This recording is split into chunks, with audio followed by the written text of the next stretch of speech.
ได้ได้เนาะ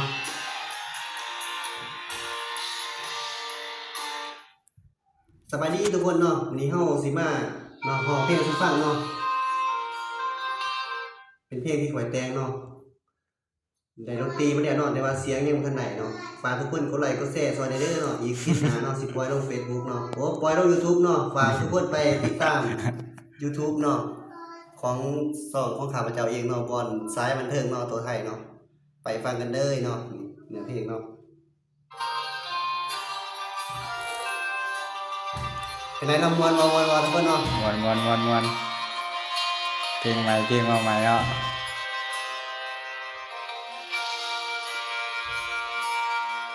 โปรไฟล์อ้ายมันบ่ดี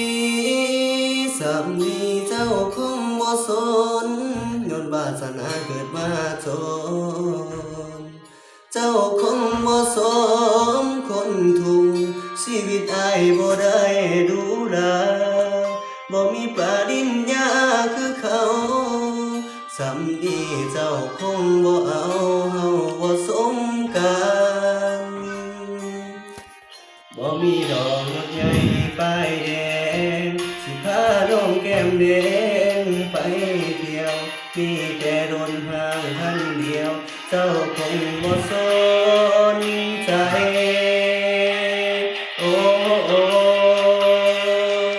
โปรไฟล์ของอ้ายบ่ดูดานางฟ้าจันเจ้าคงบ่สนใจย้อนชีวิตเกิดมาผู้ให้เขาบ่สมกันดอกน้อยกให้เขาเป็นคู่ของหัวใจเจ้าส่วนเฮายกเราขาวยอมใจย้อนชีวิตเกิดมาผู้ให้บ่สมนางฟ้าถามว่าตอนฮุกเนาะ อ่า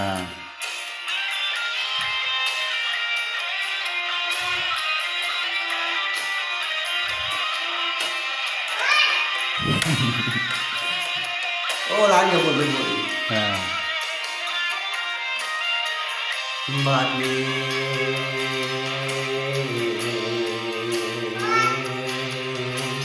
โอ้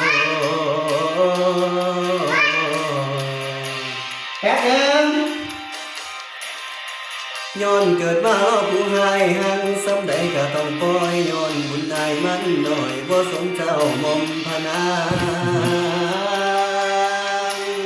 โอ้สุดท้ายมีสุขตายกับคนไม่บ่สนใจบางไอ้ที่ตายเพียงกะสร้างมันโอ้